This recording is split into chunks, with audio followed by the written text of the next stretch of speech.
This episode and others like it are made possible by the generous support of my patrons on Patreon. If you would like to help support this channel and get early access to every video, consider becoming a patron on patreon.com/CityScapes.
Hi guys, CityScapes here and welcome back to Verville episode 51. Today we are building on the very left side here on this picture where the arrow points obviously. Now you probably realize that I kind of spoiled already how's it gonna look like in the end with the overview image. But yeah, I was a bit too lazy to capture a picture beforehand or whatnot. You will see everything in way more details with the cinematics at the end of the video, so that's that, I guess. But yeah, the topic or the idea for this whole episode is basically expansion, connecting up city districts, and just try to fill in the last missing pieces of the puzzle for Verville. In the end, cinematics, you will see that we cover a pretty big area today. It's gonna be a similar episode in terms of content like episode 45, where we developed basically the whole Oerlikon district. By the way, these names are all real names from around Switzerland and Zurich, of course. But as you can imagine, it has nothing to do with one-to-one recreation or anything like that. It's basically just me being not super creative when it comes to naming districts and stations and all that good stuff in City Skylines. It's also why I named this district Stadelhofen district, also a real-life place in Zurich. But I didn't take any inspiration actually for this whole place that we are developing here, which is actually quite new now that I think of it. I haven't done this in a really long time. I usually get inspiration from browsing Google Earth and try to recreate something similar, but I mean, it was also kind of self-explanatory what has to go here in this district. For instance, on the right side you can see this main road, the Caesar main road that's coming from the highway, so it's kind of an important access road, which implies that it's going to be quite a bit of traffic in the area here. So this is definitely something to keep in mind. And it's also an important place for the trams. For some tram lines, this is going to be the terminus station, and this means that tram ride POVs videos are right around the corner. Okay, maybe not right around the corner, but now I have the possibility to actually start recording the tram ride videos. Because with this station, I think I finished 2 tram lines already. Yeah, quite a few trams are not gonna expand further on from here. Actually, no trams at all go further than this point. It's more of a it's kind of hard to explain, but as you can see, it's all curved in almost or it's curved in a 180-degree fashion. So this is the outest station for at least in one direction for all the trams in Verville. Some lines continue uphill here to the left side to the university and also the hospital complex that we will develop in a future episode. And there's another tram line that's terminating at the lakeside, but you will see that in a bit. But in a nutshell, what I'm trying to say is that this is probably the end for tram expansion in this direction. This is kind of an important milestone for me because I kept expanding the city and the trams. But this is over now, and we're still trying to bring the series to an end. And that's why I'm decorating here the tram terminus station. I took inspiration for it from Akrua's guest build, where he built a stadium. But have I even mentioned this before, that he made a guest build in Verville? I just have to edit the episode and stuff. But yeah, that's also something to look forward to. Really excited for that episode. Here you maybe notice that the street going to closer to the lake is actually pretty steep. I tried to hide it as good as I could, but in the POV rides it's gonna look a bit unrealistic, not gonna lie. But there was just so much I could do. I couldn't raise the section closer to the lake or lower the bigger intersection right next to the tram terminus. So yeah, we just have to live with that. It's okay. Probably also realized that closer to the botanical garden side, closer to the actual city core side, I still built kind of bigger city blocks. But from here on now, from this tram segment on, I really tried to loosen density a bit, to spread out the buildings a bit more. And I even started using single family homes already. I mean, in the first step, those cube houses from Titan, which are pretty big city mansions.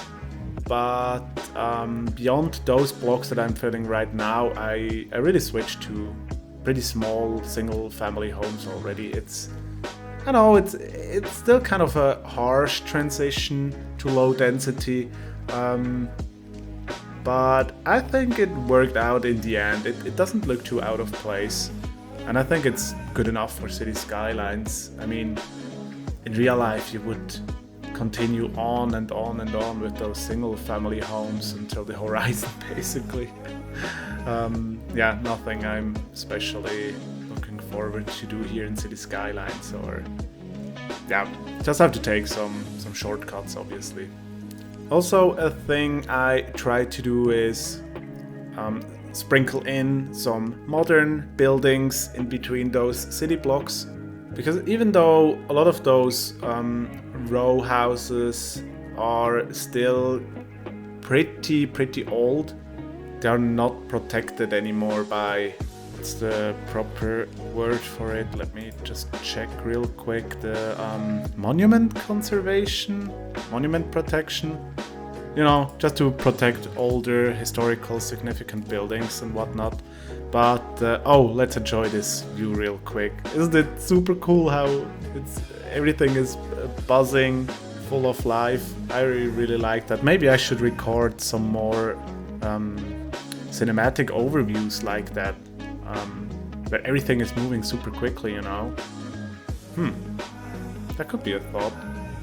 But anyway, I was speaking about the city blocks. Yeah, they are not under protection anymore, so real estate developers obviously wanted to develop super modern buildings. You know, usually you want to demolish those old buildings and build up a new one because of energy loss, way better isolated, and it's usually cheaper to build a new building than to renovate something.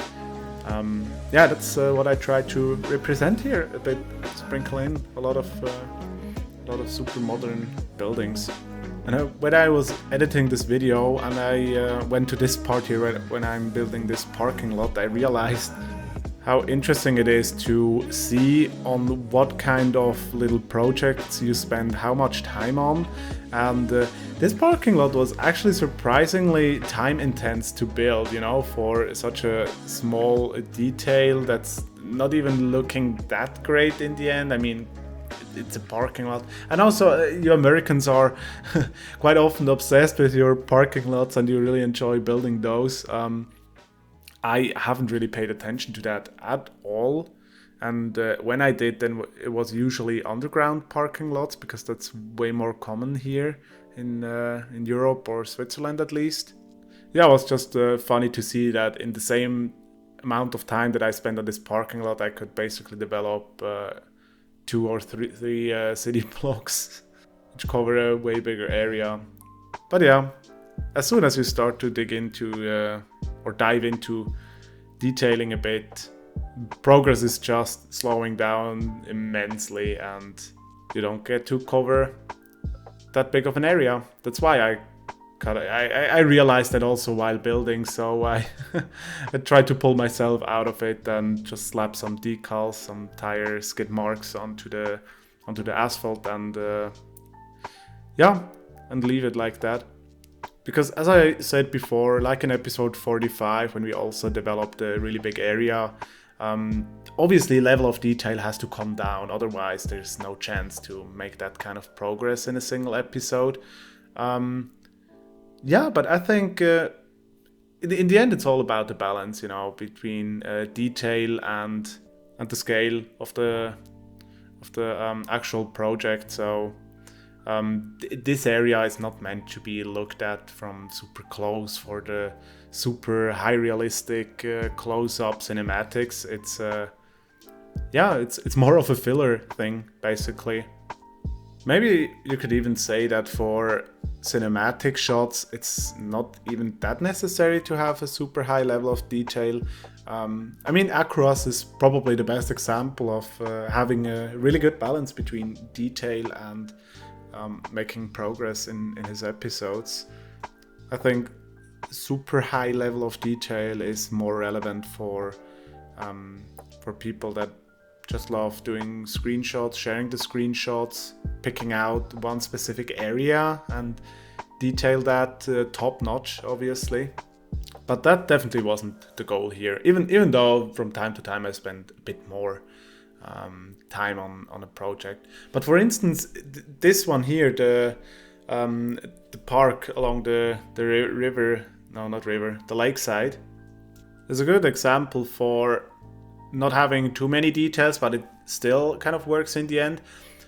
Because in the beginning I was thinking about it so much, how exactly I could detail it. I was thinking about having some beach clubs and volleyball pits and stuff like that in this park, but then I decided against it and thought I should keep it just pretty simple and minimalistic. And as you will see in the cinematics at the end, it still works. It absolutely works. There's no need to spend too much time on anything.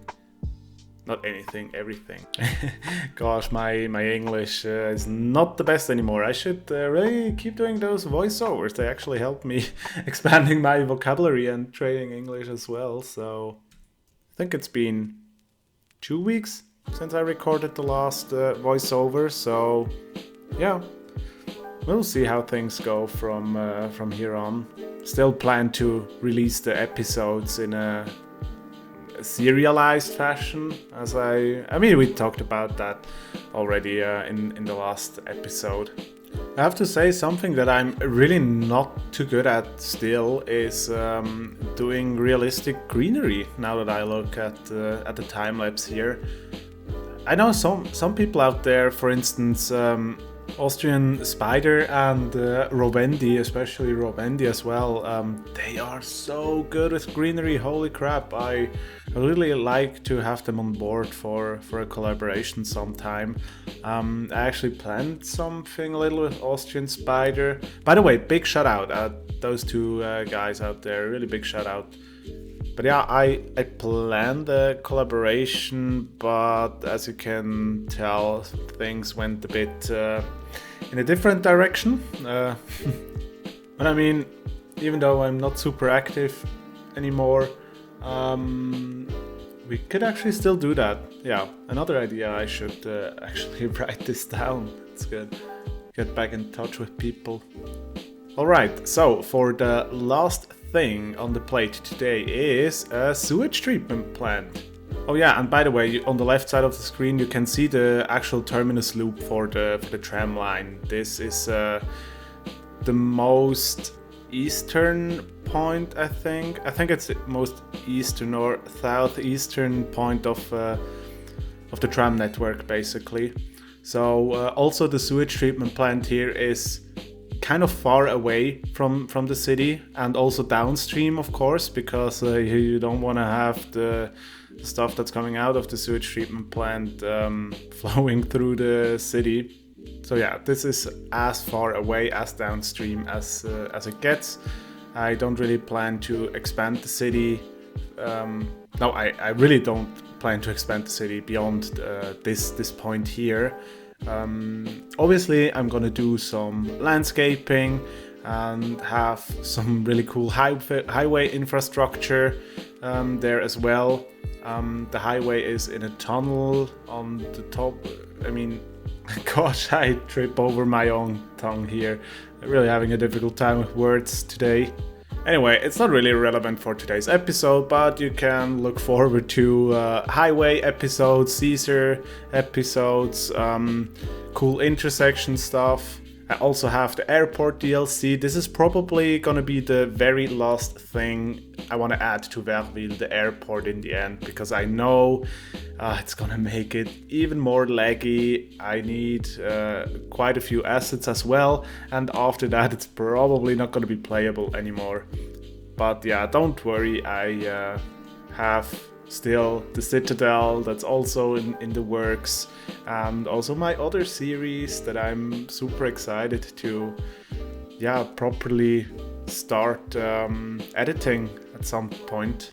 But Verville has priority. I don't like to start too many projects at once. I kind of want to finish one thing after the other. So now we have a properly detailed functioning sewage treatment plant finally in Verville. Before I had just a little corner at the edge of the map where I had all the treatment stuff. But now we have something visually representative, and it's also functioning properly, so that's pretty cool, I think. Oh wow, holy crap, and we are already closing in on today's episode. That went by pretty fast. I thought I'm gonna have a lot more trouble with keeping up with the voiceover, because I thought, yeah, it's just city expansion and not too interesting, but we made it! So big thanks to each and every one of you watching today's episode of Verville. It's so cool still having you sticking around with this project with me, and yeah, I'm just super happy that there are also still patrons supporting me, even though I had quite a gap with uploading. So thank you each and everyone so much for the support. If you want to see more of Verville, head over to Instagram. I post photorealistic screenshots over there from time to time. Or join my Discord server to just hang out and chat a bit. Or check out Twitch, because I am streaming there from time to time. Alright, thanks again and see you next time.